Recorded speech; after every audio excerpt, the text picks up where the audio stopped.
नमस्कार, hello doctor में आप सभी का स्वागत है। हर बार की तरह हेलो डॉक्टर में आज भी हम स्वास्थ्य संबंधी जानकारी लेकर आप सबके सामने प्रस्तुत हुए हैं।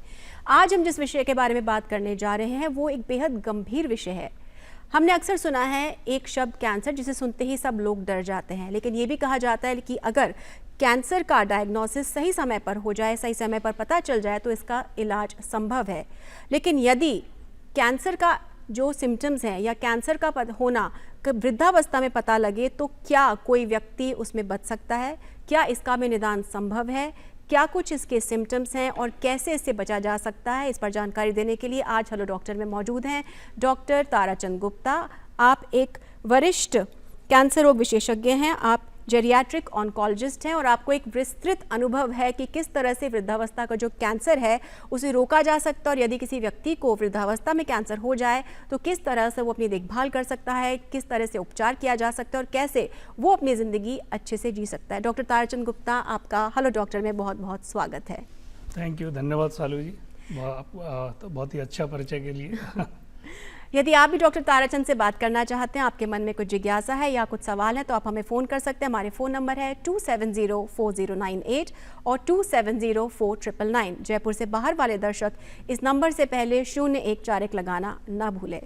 तो डॉक्टर ताराचंद, जब तक हमारे दर्शक हमसे जुड़ते हैं तो आज का जो विषय है थोड़ा अलग है।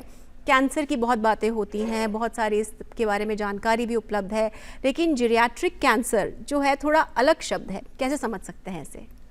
देखिए मैडम, उससे पहले हमारे को समझना पड़ेगा जेरियाट्रिक क्या है, क्योंकि जेरियाट्रिक ऑन्कोलॉजी और जेरियाट्रिक कैंसर दो शब्दों से बना है। एक है जेरियाट्रिक, एक है कैंसर। तो कैंसर लोगों को समझ में आता है और जेरियाट्रिक कैंसर मतलब जेरियाट्रिक में होने वाला कैंसर। जैसे कि अगर मैं आपसे बात करूं तो हमें अगर बच्चों के लिए किसी से बात करनी तो उसको क्या बोलेंगे? बच्चों के डॉक्टर को पीडियाट्रिशियन। Very good. तो ये नहीं कि पीडियाट्रिक अगर हम अलग एज हो सकती है, फिर एक आता है कि भाई बड़ा आदमी हो गया है, इसको फिजिशियन के पास लेके चलते हैं, यानी कि एडल्ट के लिए एक हो गया। और तीसरी एक आ गई फिर वृद्धावस्था के लिए एक अलग डॉक्टर, यानी कि जेरियाट्रिक। क्यों जरूरत पड़ रही है जेरियाट्रिक की एक अलग से? तो अब लोगों को पीडियाट्रिक तो समझ में आने लगा है कि पीडियाट्रिक क्यों है। नहीं तो आप पिछले जमाने में जाओगे तो पता चलेगा कि पीडियाट्रिक भी एक ही डॉक्टर देखा करता था। तो क्योंकि पीडियाट्रिक में ग्रोइंग एज है, बच्चा ऐसे ग्रो करके एडल्ट होने वाला है, तो वहाँ पे उसका फिजियोलॉजी, जो भी बॉडी का सिस्टम है, बायोलॉजी, वो पूरी तरह डिफरेंटली काम कर रहा है। और उसको एक पीडियाट्रिशियन बारीकी से समझता है कि कौन सी चीज़ कब डेवलप होगी, बच्चे में कब हड्डियाँ डेवलप होंगी, कब दांत होंगे। तो उसको पता नहीं, तो हर बच्चे के मुंह में दांत कम होंगे, इसका मतलब ये नहीं है कि उसको दांत है नहीं जी। तो फिर ये एडल्ट आता है जहाँ स्टेबल एक तरीके से पूरा लाइफ निकलता है, और वहाँ पे जाके जो है एक फिजिशियन का रोल आता है कि हाँ ये एडल्ट फिजिशियन है, एडल्ट को देख। अब बात आती है वृद्धावस्था, क्योंकि वो स्लोप अब वापस चालू होता है, क्योंकि ये बच्चा गया, ये एडल्ट हुआ, ये हुआ, यानी कि यहाँ पे वापस बायोलॉजी चेंज हो रही है, वापस बॉडी अपना सिस्टम बदल रही है। क्योंकि जो आया है दुनिया में, हम एक लाइन बोलते हैं, उसको जाना है। यानी कि तो सिस्टम क्या होगा, पहले उठेगा, स्टेबल होगा, फिर नीचे जाता है। यानी वृद्धावस्था आते आते बॉडी के फंक्शंस बदलने लगते हैं। इसलिए वहाँ पे उसको हमने एक जेरियाट्रिक कंपोनेंट के साथ अलग किया, और इसलिए उसको ऑन्कोलॉजी में भी हमने उसको जोड़ा कि कैंसर के लिए भी जेरियाट्रिक में ट्रीटमेंट गाइडलाइंस और ट्रीटमेंट भी अलग हो सकते हैं, इसलिए उसको जेरियाट्रिक ऑन्कोलॉजी नाम दिया। जी, बहुत अच्छा विवरण दिया आपने कि किस तरह से जैसे बच्चों के डॉक्टर अलग होते हैं, उसके बाद में फिजिशियंस चाहिए होते हैं, और उसके बाद में वृद्धावस्था। तो वृद्धावस्था की अगर हम बात करें तो हम कौन सी एज ग्रुप से उसे समझ सकते हैं कि ये जो व्यक्ति है अब इसे जेरियाट्रिक फिजिशियन को या किसी ऐसे डॉक्टर को दिखाना पड़ेगा, ऐसे एक्सपर्ट को दिखाना पड़ेगा जो स्पेशली उस चीज़ को समझ सके? जी बिल्कुल, इसमें मतलब क्या है, क्लियर कट डिमार्केशन निकालना बड़ा मुश्किल काम है। तो क्लियर कट डिमार्केशन लाइक जैसे अपन पीडियाट्रिक मैंने बात की है, तो यूजुअली 12-15 साल, कई बार लोग 18 साल तक भी काउंट करते हैं कि तब तक कंप्लीट ग्रोथ होती है, तो उसको काउंट करते हैं। तो यहाँ एक ग्रे जोन हो सकता है, लेकिन हाँ 12 साल तक में किसी को कोई कन्फ्यूजन नहीं है कि पीडियाट्रिक की एज होती है। लेकिन ऐसे ही जब हम जेरियाट्रिक की बात करते हैं तो इसमें हमारा काम, सबसे आसान काम किया सरकार ने। सरकार कैसे आसान काम किया, उसने रिटायरमेंट एज डिस्क्लोज कर दी। और यूजुअली आप देखेंगे इंडिया की रिटायरमेंट एज आ रही है 60-62 के अराउंड। तो क्यों रिटायर किया? क्या भाई वो काम नहीं कर, क्योंकि सरकार को पता है रिफ्लेक्स डाउन होना शुरू होंगे, काम की पावर उसकी कम होने वाली है, और वो उतना फ्रूटफुल नहीं होने वाला है, उसको कई डिजीज होने वाली हैं। तो उसको बेहतर है कि अब उसको रेस्ट दिया जाए और उसकी जगह यंग जनरेशन को आने दिया जाए, जिससे वो उसका केयर कर सके। यानी कि गवर्नमेंट ने खुद 60 एज इसीलिए डिसाइड किया क्योंकि यहाँ के बाद फंक्शन डिसाइड होने लगते हैं। अब ग्रोइंग एज अगर जैसे कि अपन देखें कि पहले इंडिया की जो एवरेज एज थी वो 64-65 थी, जिस जमाने में 58 to 60 के आसपास रिटायरमेंट एज हुआ करती थी। अभी इंडिया की जो एवरेज एज है वो 70 यानी 70 ईयर के अराउंड है एट बर्थ। तो यानी कि हम इसको 65 तक भी स्ट्रेच करते हैं तो हम कह सकते हैं कि हाँ 65 प्लस को तो 100% हमको जेरियाट्रिक में ले लेना चाहिए, और अगर हम सरकार की बात माने तो हम 60 में भी उसको कट ऑफ ले सकते हैं। तो यानी 60 प्लस होते ही हमारे को देखना है कि हमको एक जेरियाट्रिक ऑन्कोलॉजिस्ट मिले और हमको उससे जेरियाट्रिक ऑन्कोलॉजिस्ट से मिलना है। आमतौर पे जब हम बात कर ही रहे हैं उम्र दराज व्यक्तियों की, तो किनको संभावना ज़्यादा होती है कैंसर होने की? जी मैडम, इसके लिए यही है कि जितना ज़्यादा हम जिएंगे उतना ज़्यादा हमको कैंसर की संभावना होगी। बहुत ही सिंपल सा फंडा है, क्योंकि 1 साल का बच्चा होगा, 6 महीने का बच्चा होगा, उसको बीमारियां कम होंगी। जब बच्चा 5 साल का होगा तो उसको लूज मोशन भी हो चुके होंगे, निमोनिया भी हो चुका और कोई और बीमारी होगी। 40-50 साल का होगा तो उसको आर्थराइटिस हो गई होगी। तो ऐसे ही जैसे जैसे एज बढ़ेगी तो उसको कोई ना कोई बीमारी होने की संभावना रहेगी, क्योंकि जो जिएगा वही लाइफ का एक्सपीरियंस लेगा, चाहे वो अच्छा है चाहे बुरा है। तो ऐसे ही अगर हम कैंसर की बात करें उनमें किस में ज़्यादा रहेगी, तो एक तो एज फैक्टर जिसको हम बदल नहीं सकते, तो एज के साथ सेनालिटी आती है और सेल्स जो है उसके हिसाब से अपना ऑटोनोमस होने लगती हैं। तो कई कैंसर सिर्फ एज की वजह से ही होते हैं, जैसे कि prostate cancer. Prostate cancer typically आप देखेंगे कि 65 प्लस में मिल रहा है, और खासकर हम जो अपना नोटिस हुआ है वो 70 प्लस में नोटिस हो रहा है कि प्रोस्टेट कैंसर बड़ा कॉमनली इस एज में देखा जा रहा है। ये बहुत ही कॉमन एज ग्रुप होगा। सर्वाइकल कैंसर है, आजकल थोड़ा यंग जनरेशन में आ रहा है, नहीं तो 60 प्लस को ये क्रॉस कर रहा है और ये उसी एज में देखने को मिलता है। हेड एंड नेक कैंसर है, वो यंग एज में मिलते हैं। तो इस तरह ये एज का पैटर्न है। फिर ये मिलता ज़्यादा किसमें, जिनमें बैड हैबिट्स रहे होते हैं, खासकर कि उन्होंने अपनी लाइफ टाइम में स्मोकिंग ज़्यादा रखा है या अल्कोहल का सेवन किया है और गुटखे का सेवन किया है। ये जो है इनवाइटेड हैं कि हमने इनविटेशन दिया कैंसर को, भाई तू आ, हमारे को कैंसर हो, इनको बोलते हैं हमने इनवाइट किया है। कई बार लोगों का रहता है, जैसे कल ही मेरे पास एक पेशेंट थे कि बोले साहब दूसरों, कई ऐसे भी तो होते हैं जिनको कैंसर नहीं होता है और जो गुटखा या जो लेते हैं, और बहुत से लोग हमने ऐसे भी देखे जिन्होंने नहीं खाया उनको भी कैंसर हुआ है। तो जैसा अभी आप देखेंगे राजस्थान में शादियों का बड़ा मौसम चल रहा है, तो मैं आपको बताना चाहता हूँ कि जैसे ही शादी में क्या करते हैं, हम निमंत्रण कार्ड देते हैं। तो हमारी शादी में 80-85% चांस है कि जिसको निमंत्रण कार्ड दिया वही लोग आएंगे। 80 to 85% लोग वही हैं जिनको निमंत्रण कार्ड दिया और वो शादी में पहुंचे हैं। 15-20% ऐसे होंगे, यार मैं जा रहा हूँ शादी में, तू भी मेरे साथ चल चल। तो वो 15-20% लोग जो है वो बिना निमंत्रण के शादी में पहुंच गए। यानी कि ये 85% निमंत्रण कार्ड गुटखा तंबाकू वाले थे और 15% वो थे जो नहीं थे। और जिनको निमंत्रण कार्ड नहीं दिया, यानी कि 85% को हमने निमंत्रण कार्ड नहीं दिया, तो वो नहीं आए। जी। तो ये समझ सकते हैं कि क्या हमको निमंत्रण कार्ड देना है कि नहीं देना। जो आपने एक्सप्लेनेशन दी है कि कई बार इस तरह की जो बातें हैं हम सुनने में आती हैं कि हमने तो सारी उम्र कुछ नहीं खाया, फिर हमें ऐसा क्यों हो गया, और सारी उम्र हमने तो इस तरह का सेवन किया फिर भी हमें कुछ नहीं हुआ। तो ये हम ऐसे कारण जिनको हम इनवाइट कर रहे हैं, तो जो प्रोबेबिलिटी है वो बढ़ जाती है। और हम ये सोचे कि सारी उम्र युवा वर्ग हमने बहुत एंजॉय किया और कुछ नहीं होगा, तो ऐसा नहीं है। इसके जो साइड इफ़ेक्ट्स हैं वो लेटर ईयर्स में भी आ सकते हैं। और दर्शकों को बता दें कि हमारे साथ जुड़े हुए हैं geriatric oncologist doctor Tarachand Gupta. यदि आप भी कुछ जानना चाहते हैं तो हमारी फ़ोन लाइन्स खुली हुई हैं और हमारे फ़ोन नंबर जो है आप स्क्रीन पर देख सकते हैं। आप कॉल करके आपकी कोई भी जिज्ञासा हो, कोई भी जानकारी आपको चाहिए हो तो आप कॉल कर सकते हैं। लक्षणों की बात कर लेते हैं। कौन से ऐसे प्राइमरी सिम्टम्स होते हैं जिससे लगे कि जो घर में बड़े बुजुर्ग हैं शायद वो कैंसर से ग्रसित हो सकते हैं? उसके लिए मैं यही कहना चाहूँगा, जो केयरिंग पॉपुलेशन है, और अभी तो हम जेरियाट्रिक वाले भी थोड़ा केयरिंग होने लगे हैं, और जो केयरिंग जो लोग हैं घर में, जो जेरियाट्रिक जो पीपल हैं उनकी केयर कर रहे हैं अपने एल्डर्स की, कि आपको कोई भी सिम्टम एबनॉर्मल लगे रेगुलर लाइफ से तो आप उसको नज़रअंदाज ना करें, तुरंत डॉक्टर तक पहुँचें। हो सकता है किसी न किसी बीमारी की निशानी हो, चाहे वो कैंसर हो चाहे कोई और भी बीमारी हो, और वो तुरंत उसका इलाज मिलेगा तो पेशेंट को जल्दी राहत मिलेगी। क्योंकि आपको लिए ये आइडेंटिफाई करना बड़ा मुश्किल होगा कि कौन सा लक्षण कैंसर का है कौन सा नहीं, लेकिन पेशेंट को ट्रीटमेंट का तो नीड है, चाहे वो किसी भी बीमारी का है। जहाँ तक हम सिर्फ कैंसर की बात करते हैं, सबसे बड़ी चीज़ है कि क्या कहीं शरीर में कहीं गांठें हो रही हैं, कोई जो कहीं भी फील हो रही है, चाहे ब्रेस्ट में है, चाहे गर्दन में है, चाहे पैरों में है, कहीं पे भी कोई गांठ तो नहीं हो रही है। उसके अलावा अगर हम देखें क्या मुंह में कोई छाला तो नहीं है जो लगातार एक ही जगह पे। स्टार्टिंग में ध्यान रखें ये पेनलेस होता है, दर्द नहीं होता है। हमारा बहुत बड़ा कन्फ्यूजन है कि सब ब्रेस्ट में गांठ थी लेकिन दर्द नहीं था, या छाला था लेकिन दर्द नहीं था, इसलिए हमने नहीं दिखाया कि सब कोई दिक्कत नहीं। लेकिन मैं बता दूं कि कैंसर की जो ये गांठ है और जो छाला है वो शुरुआत में ज़्यादातर बिना दर्द के होता है। जब ये बढ़ता है, आसपास के स्ट्रक्चर्स को लेता है, तब जाके ये दर्द करता है। ये एक बहुत बड़ा कन्फ्यूजन है जिसकी वजह से लोग हम तक लेट पहुंचते हैं। उसके अलावा हम देखें अनएक्सप्लेन्ड फीवर, यानी बुखार लगातार बना हुआ है, वेट लॉस अनएक्सप्लेन्ड हो रहा है, रैपिडली वेट लॉस हो रहा है, वो अपने आप में एक कैंसर का एक लक्षण हो सकता है। उसके अलावा हम देखें जो बुजुर्गों में अगर हम देखें यूरिन की समस्या होना, कि बार बार रात को यूरिन जाना, तो वो एक प्रोस्टेट का प्रॉब्लम हो सकता है जिसकी वजह से होता है।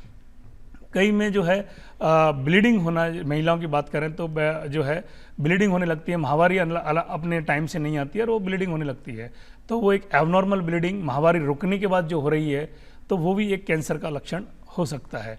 तो ये जो सारे सिम्टम्स हैं कुछ ध्यान रखने योग्य हैं, इनको नज़रअंदाज न करें। होता क्या है कि हमने ये मान लिया है घर में कि बुजुर्ग हैं तो कुछ तो दिक्कत होगी, बिल्कुल, तो कि क्या जैसे कॉमन, जैसे हम तो मैं थोड़ा ब्रज क्षेत्र से आता हूँ, तो हम बड़े ब्रज क्षेत्र में भरतपुर बयाना से, तो वहाँ बोलते क्या है कि अरे तो काका जवानी थोड़ी ना लौट के आएगी, तो वो ऐसे होता है। लेकिन मालूम चलता है कि वो कई बार हमने उसके चक्कर में बड़े सिम्टम्स को इग्नोर कर दिया कि थोड़ा दर्द हो रहा है, गांठ हो रहा है, तो ऐसे ही हो रहा होगा काका को, ऐसे ही दिक्कत हो रही होगी, ऐसा छाला है।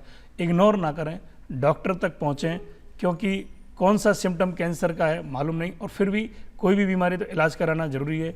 टाइम से लेट होंगे तो रिजल्ट किसी भी बीमारी के खराब होने वाले हैं। बिल्कुल, आपने बहुत अच्छी बात की।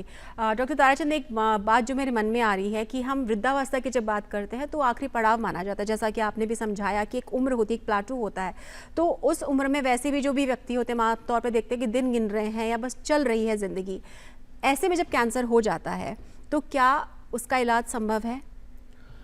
मैडम ब्रज अभी जो ट्रीटमेंट है, मतलब आप उस जमाने को छोड़ दीजिए जब अपन जाते थे। मैं आपको याद दिलाऊं, आनंद मूवी जो राजेश खन्ना की है, कैंसर डायग्नोज हुआ और पेशेंट 1 महीने में चला गया जी। नहीं, अभी तो मतलब हम हाथ भी लगा देंगे तो 1 महीने में नहीं जाने देंगे। अभी तो वो ज़माना है, उस ज़माने में तो अभी तो दवाइयाँ बहुत बदल गई हैं। लोगों को अभी भी ये याद है कि कीमोथेरेपी लगी तो उल्टियाँ हो रही हैं। बिल्कुल, अभी पेशेंटों को पूछ के देखिए कितनों को उल्टियाँ हो रही हैं, नहीं हो रही हैं।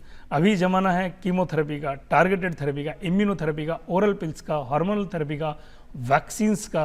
तो अब ज़माना वहाँ से बहुत आगे आ गया है, और सबसे बड़ी बात हमने हर जगह पे तरक्की की है। डॉक्टर साहब, एक दर्शक जुड़े हैं, ये पहले बात कर लेते हैं उनसे। नमस्कार, बहुत स्वागत है आपका हेलो डॉक्टर में, नाम बताएं।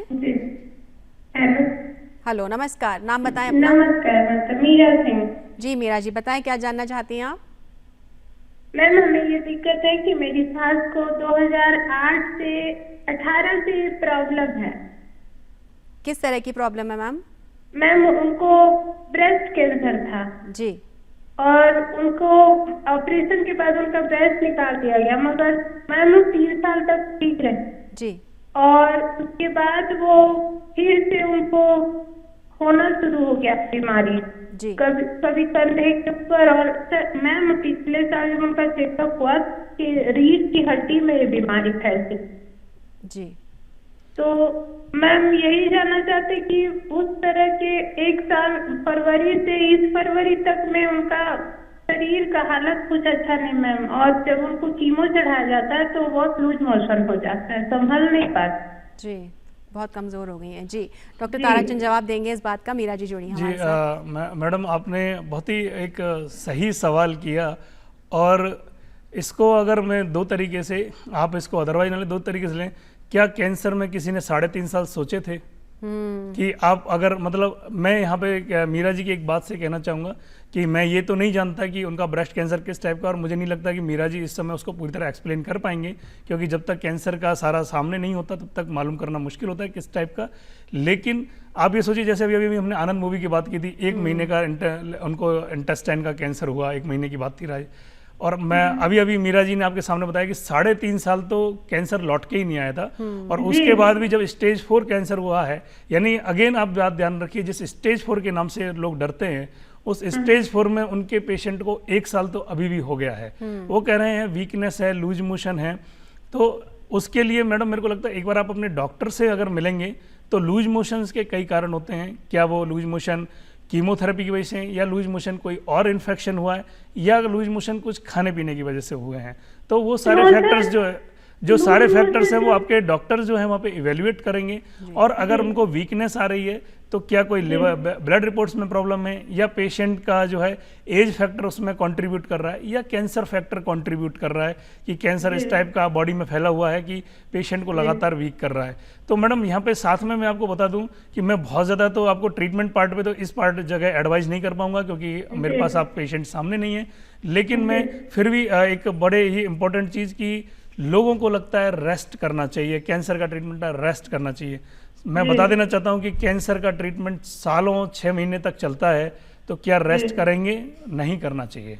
हमारा पहला सब इम्पोर्टेंट है कि रेस्ट नहीं करना है, क्योंकि जब तक आप रेस्ट करेंगे तो आपकी मसल्स डिसयूज यानी कि अनयूज की वजह से स्टिफ हो जाएंगी, वीक हो जाएंगी, और जब आप खड़ा होना शुरू होंगे तो मालूम चला आपको लगेगा अरे मेरे को तो वीक आ गया, और आप उसको चाहे कैंसर से जोड़ रहे होंगे चाहे ट्रीटमेंट से जोड़ रहे होंगे।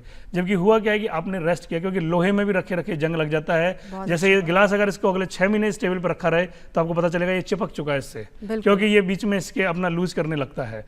तो अपने को उसका ध्यान नहीं रहना है। लोग पानी को बड़ा इग्नोर कर देते हैं, कभी पिया तो कभी नहीं पिया।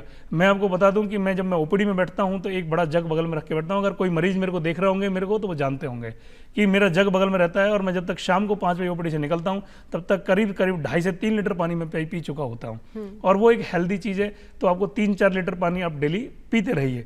डेली एक फल खाइए। अगर किसी और बीमारी की वजह से किसी ने मना किया हुआ तो मैं उसमें नहीं जाऊँगा, लेकिन एक फल तो खा ही सकते हैं। कोई भी बीमारी है, फल किसी फल के लिए मना कर सकते हैं, लेकिन सारे फल के लिए मना नहीं किया हुआ होगा।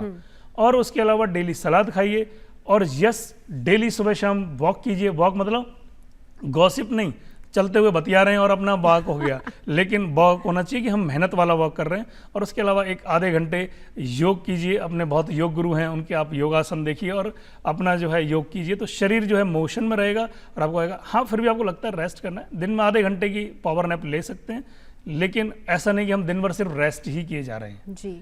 तो ये एक बहुत ही ध्यान रखने वाली बात है मीरा जी। वीकनेस का एक बड़ा कारण आपके यहाँ ये भी रहा होगा। बिल्कुल, और आपने बहुत अच्छे से समझा है बात कि कहीं ना कहीं विल पावर जो है, जो शरीर का इस्तेमाल है, उसे नहीं छोड़ना चाहिए। जब कैंसर का इलाज चल रहा होता है डॉक्टर ताराचंद, जैसे कि आपने बताया, तो वहाँ पर आवश्यक होता है रेस्ट करना, क्योंकि शायद उस ट्रीटमेंट के भी साइड इफेक्ट्स होते होंगे, कुछ प्रभाव होता होगा, लेकिन जैसे ही वो ट्रीटमेंट खत्म होता है उसके बाद एक नॉर्मल जिंदगी जीने की कोशिश करनी चाहिए। नहीं मैडम, मैंने बताया उसमें कि होता क्या है कि जैसे आज हमने कीमोथेरेपी लगाया और अगला कीमोथेरेपी मानिए 21 दिन बाद, 7 दिन बाद, 15 दिन बाद तब भी आना है। पेशेंट को बोलते हैं शाम को काम पे जा सकते हो। अच्छा। अगर पेशेंट को कोई प्रॉब्लम नहीं है। मैंने बताया कि सिस्टम बदल चुका है। जब पहले लोग उल्टियां कर रहे होते थे, दर्द कर रहा होता था, अभी हम पहले से ही ये चीज़ सोच के चलते हैं कि पेशेंट को इस कीमो से क्या प्रॉब्लम होने वाली है, तो हम उस पेशेंट को उसी हिसाब से मेडिसिन ऑलरेडी सेट कर चुके हैं कि कीमो से पहले क्या देनी है, कीमो के बाद क्या देनी है, जिससे कि उसको घर तक दिक्कत ना आए।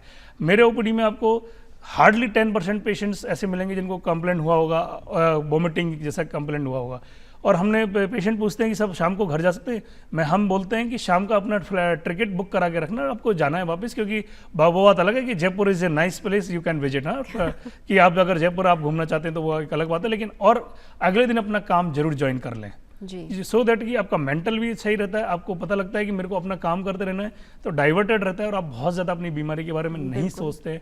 और वो आपको सबसे बड़ी बात, अगर कोई मेल है तो वो अर्न करके साथ में दे रहा है फैमिली को, जिससे कि कैंसर के ट्रीटमेंट में भी वो लड़ सके, और अगर फीमेल है तो वो घर का ध्यान रख पा रही है और अपने लोगों से जुड़ पा रही है। बिल्कुल, इस पर एक सवाल अगर और लूंगी आपसे, लेकिन उससे पहले एक दर्शक से बात कर लेते हैं। नमस्कार, बहुत स्वागत है आपका, नाम बताएं। शायद उनसे कॉल नहीं जुड़ पाया। जो आपने बात बताई उसमें यह है कि यहाँ पे मरीज को मालूम होता है कि उसके बाद, उस ट्रीटमेंट के बाद, या उस जैसे आपने कीमो बताया उसके बाद उसके साथ क्या होने वाला है, तो यहाँ पर जो जानकारी और अवेयरनेस है उसका बहुत बड़ा रोल है। जब एक व्यक्ति को या किसी परिवार वाले को मालूम चलता है कि कैंसर जैसी बीमारी उसे हो चुकी है या किसी परिवार के सदस्य को, तो वैसे ही टूट जाता है। ऐसे में परिवार और समाज की क्या भूमिका होती है और व्यक्ति खुद कैसे इस चीज़ को समझ सकता है? परिवार की जो है और समाज को सपोर्टिव होना चाहिए। मैं बताऊं कि बहुत ही पेरीफेरी में कई बार लोग उसको पाप और पुण्य से जोड़ने लगे हैं कैंसर को। ये एक गलत बात है, क्योंकि जब डायबिटीज़ को आपने नहीं जोड़ा या किसी और बीमारी को नहीं जोड़ा, आपने कैंसर को क्यों जोड़ा? कैंसर भी एक बीमारी है। चाहे उसने खुद इनवाइट की है चाहे वैसे हुई है, क्योंकि जब वो शौक कर रहा था तो उसने कैंसर नहीं बोला था, वो बात अलग है, उस शौक से आया वो एक अलग बात है। लेकिन उसको पाप और पुण्य से जोड़ना, समाज की इस विचारधारा के मैं बिल्कुल सख्त खिलाफ हूँ कि आप उसको पाप और, जो बेचारा ऑलरेडी इन समस्याओं से लड़ रहा है, आपको सपोर्टिव होना चाहिए। भाई तेरे को कोई दिक्कत तो नहीं है, मेरे को बताओ कि चल यार थोड़ा घूमने चलते हैं, ऐसे मतलब समाज की बजाय, और लोग उसको जोड़ने लग जाते हैं और ऐसे ही दिखाते हैं। और ऐसे ही परिवार का हम कई बार बोलते हैं, हमको पता है कि हमने कई चीजें ऐसी बोली हैं, जैसे आप देखते होंगे, आप बच्चे को बोलो कि जाके ये वाला आसन कर, ये वाला योगा कर, या ये काम करेगा, बच्चा नहीं कर पाता, आपको पता है ये नहीं कर पाएगा, लेकिन आपने हल्का सा साथ दिया, बच्चा कर पाता है। तो ऐसे ही हमको पता है कि हमने मरीज को कुछ इंस्ट्रक्शंस दिए, वो पूरा नहीं कर पाएगा, हमने बोला कि इतने इंटरवल पे थोड़ा थोड़ा खाता रहे, ये चीजें करता रहे। होता क्या है कि फैमिली मेंबर्स उसको जाके पूछते हैं कि भाई तूने खाया, ऐसे नहीं पूछना है, चलो खाते हैं, ऐसे जाके नहीं बोलना। फैमिली मेंबर्स क्या बोलते हैं, काका तूने खाया नहीं क्या, काका तेरे को बोला घूमने गया कि नहीं, अरे भाई तुम्हारी हेल्थ भी तो घूमने से सुधरने वाली है, चल काका घूम के आते हैं, चलो काका ये फ्रूट्स हम साथ में खाते हैं, चलो काका हम सलाद खाते हैं। ऐसे हमको सपोर्टिव होना है, और उसको बार कोई नहीं, बीमारी है, लड़ रहे हैं, अपन भी तो साथ में हैं, आप हमारे साथ चलिए। तो फैमिली उस जगह एक सपोर्टिव हो सकती है। दूसरा, मेडिटेशन का बड़ा रोल आता है। मेडिटेशन आपको एक पार्टिकुलर इंजरी से डाइवर्ट करने का कोशिश करता है, उसमें आपको ध्यान देना होता है। तीसरी चीज जो होती है, बड़ा सर्किल बनाना। अभी मैंने भी अपने साथ शुरू किया है कुछ, कि आप अपने चारों तरफ, हम जो बोलते हैं सुख से सुख बढ़े चाहे ना बढ़े, क्योंकि सुख में सुमिरन कोई करता नहीं है ना, लेकिन दुख में सुमिरन करते हैं। तो आप जैसे ही दुखियारे से मिलते हैं, आपको अपना दुख आधा लग जाता है। वो 3 इडियट का एक डायलॉग है कि दोस्त अगर पास हो जाए और तो बड़ा दुख होता है, लेकिन फेल हो जाए तो दुख, फेल होता है तो कम दुख होता है, क्योंकि साथ में बैठता है। तो ऐसे ही आपको जब कैंसर, अपने चारों तरफ अपने जैसे मरीज ढूंढिए, और उनसे जो है कि आपको लगेगा हाँ कुछ राहत है, कुछ चीज़ें समझ में आ रही हैं। लेकिन यहाँ मैं एक बता देता हूँ कि जैसे ही कुछ लोग ठीक होते हैं, कुछ सही हो जाते हैं, तो वो ज्ञानचंद और रायचंद बन जाते हैं। तो वो कि यार मैंने बैंगन नहीं खाया था, भाई तूने बैंगन क्यों नहीं खाया, आयरन का बड़ा सोर्स है भाई, बहुत बड़ा सोर्स है बैंगन, उसको तो लोग इंग्लिश में एग प्लांट तक भी बोलते हैं। कोई जाके बोलेगा मैंने शुगर नहीं खाई, अरे भाई शुगर से कैंसर नहीं होता, ऐसा नहीं है कि शुगर, भाई शुगर, ऐसे अगर शुगर से कैंसर होता तो हर डायबिटीज पेशेंट को कैंसर हो रहा होता। लेकिन शुगर ज्यादा नहीं लेनी है, किसी को भी नहीं लेनी है, क्योंकि वो बैड कैलोरीज देती है, गुड कैलोरीज नहीं। क्योंकि आपकी बॉडी को सारे न्यूट्रिशन वैल्यू चाहिए, प्रोटीन भी चाहिए, फैट भी चाहिए, विटामिन भी चाहिए, और बॉडी एक फिक्स अमाउंट में कैलोरी लेती है अगर आप ठूंस के नहीं खा रहे हैं तो आपने अगर शुगर से कैलोरी पूरी कर ली है तो आप बाकी के न्यूट्रिशियस एलिमेंट्स नहीं ले पाएंगे, और आपको जो वेट वगैरह तो रहेगा, लेकिन वो ओबेसिटी यानी मोटापा बढ़ेगा, और वो इंसुलिन रेजिस्टेंस डेवलप करता है, उसकी वजह से वो कीमोथेरेपी को रेजिस्टेंस डेवलप करता है और सम कैंसर्स को इन्वाइट कर सकता है। इसलिए शुगर या कोई भी चीज़ है, एक एडिकेट अमाउंट में बैलेंस डाइट की तरह अपने को लेना है। तो इसमें हमारे को वो रायचंद बन जाते हैं कि भाई तू ये मत खा। मालूम चला आदमी ने, किसी ने खटाई बंद कर दी, किसी ने शुगर बंद कर दिया, किसी ने बैंगन बंद कर दिया, और पेशेंट अंडर न्यूट्रिशन एक बहुत ही कॉम्पैक्ट के साथ आ गया। एक दर्शक और जुड़े हैं डॉक्टर साहब, आइए बात कर लेते हैं। हेलो, बहुत स्वागत है आपका, बताइए क्या जानना चाहते हैं डॉक्टर ताराचंद से आप। हेलो जी, शायद उनसे संपर्क स्थापित नहीं हो पा रहा जी।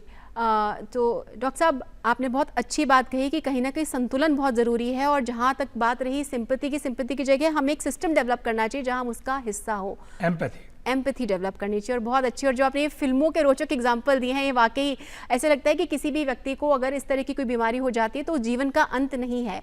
कितनी संभावना होती है कि इस उम्र में जो व्यक्ति है बिल्कुल ठीक हो जाता है, एक नॉर्मल जिंदगी जी पाता है? मैडम, किसी ज़माने में ये रेशो 10-5% था, और अभी ये 30-40% तक पहुंच गया है कि पेशेंट क्योर हो जाते अगर डिजीज वापस नहीं आती है तो यानी कि इसमें हमारा इंटेंट शामिल है। पहले हमारा इंटेंट, अगर आप सुनोगे, पहले इंटेंट हुआ करता था भैया इतना ही टाइम बचा, कैंसर डिटेक्ट होती, पहली लाइन यही होती थी। अब हमारी लाइन होती है कि आपका ये स्टेज है, स्टेज के अकॉर्डिंग पेशेंट का, कैंसर के टाइप के अकॉर्डिंग डिसीजन होता है कि ये चांस है कि आप इतना जो है क्योर की संभावना है, क्योर यानी डिजीज पूरी तरह क्योर हो जाएगी, खत्म हो जाएगी, नहीं आया तो वापस। और स्टेज 4 में भी अब हमारे पास बहुत सारे कैंसर हैं जिनको हम multiple treatments like immunotherapy, targeted therapy, oral से जो है एक लंबा लाइफ पेशेंट निकाल रहे हैं। जहाँ 4-6 महीने की बात हुआ करती थी, अभी वो सालों 2 साल 5 साल में और इवन बियॉन्ड जा रही है। जी डॉक्टर साहब, जो दर्शक हमें इस वक्त देख रहे हैं, जो एक अच्छी ज़िंदगी जीना चाहते हैं या शायद कैंसर के साथ जी रहे हैं, उनसे और उनके परिवार वालों को आप क्या संदेश देना चाहेंगे, क्या कहना चाहेंगे?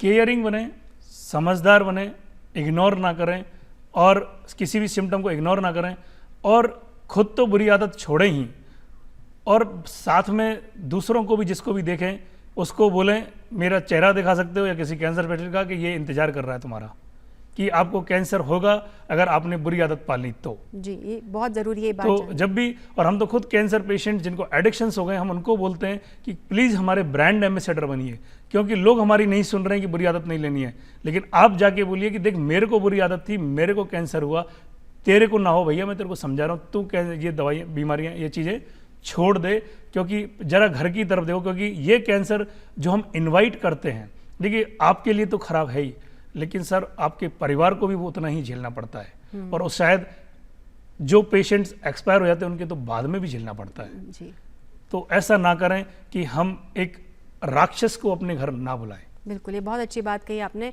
डॉक्टर साहब, हम एक सिस्टम जो हमारे देश में देखते हैं, हमारे आसपास समाज में देखते हैं कि हम यहाँ पे ना टेस्ट करवाते हैं, ना किसी प्रकार की स्क्रीनिंग करवाते हैं। आपसे निवेदन है कि आप दर्शकों को बताएं कि स्क्रीनिंग और जो टेस्टिंग है, खुद टेस्ट ना करके, खुद किसी निष्कर्ष पर ना पहुँच करके कितने समय समय पर अपने टेस्ट करवाने चाहिए, और जब बात कैंसर की आती है तो किस तरह की स्क्रीनिंग होती है, कहाँ जाकर टेस्ट करवाएं, किस तरह के होते हैं? फर्स्ट हम चलेंगे लेडीज़ फर्स्ट से। तो सबसे पहले सर्वाइकल कैंसर, जो लेडीज़ में काफ़ी कॉमन है, और खासकर दूर दराज के लोगों में, तो उसमें सर्वाइकल कैंसर का जो है दो चीज़ें हैं। पहली चीज़, स्क्रीनिंग की जो बात की, रोकथाम संभव है, कि उसमें क्या होता है कि 21 साल की से ही, या जो है शादी के बाद, या जो बोलिए कि सेक्सुअल जो स्टार्ट हो जाता है, उसके बाद जो है पैप स्मीयर जो है हर साल करवाया जा सकता है, टिल एज 65, और यूट्रस जब तक रहता है तब तक जो है, और हर साल करवाया जा सकता है। उसके अलावा और भी मेथड होते हैं, लेकिन ये बहुत ही सिंपल और सस्ता मेथड होता है। स्क्रीनिंग टेस्ट की खास बात होती है, सिंपल होता है, सस्ता होता है, जल्दी डिटेक्ट करता है। और इसी में सर्वाइकल कैंसर में एक चीज़ होती है, वैक्सीन आया है, सर्वाइकल कैंसर का वैक्सीन, जो करीब 70% के सर्वाइकल कैंसर के HPV वायरस की वजह से होते हैं, जिनको ये पूरी तरह रोक देता है वो वैक्सीन।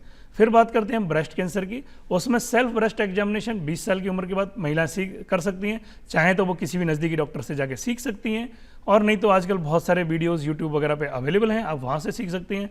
एज 40 से जो है डॉक्टर के पास हर साल जाके चेकअप करा सकते हैं, मैमोग्राफी करा सकते हैं। जब हम प्रोस्टेट कैंसर की मेल में बात करते हैं तो एज 45 से PSA का टेस्ट होता है और फिंगर टेस्ट होता है, जिससे हम एनुअली ये करवा करके प्रोस्टेट कैंसर को आइडेंटिफाई कर सकते हैं। उसके अलावा कोलोन यानी इंटेस्टाइन का कैंसर होता है, जिसमें हर साल जो है जो हर 5 साल में एक बार सिग्मोइडोस्कोपी, और हर 10 ईयर्स में कॉलोनोस्कोपी, और हर साल एक स्टूल यानी फीकल मैटर का टेस्ट होता है, जो आपको ये डिटेक्ट करके देता है कि कैंसर की संभावना कितनी है।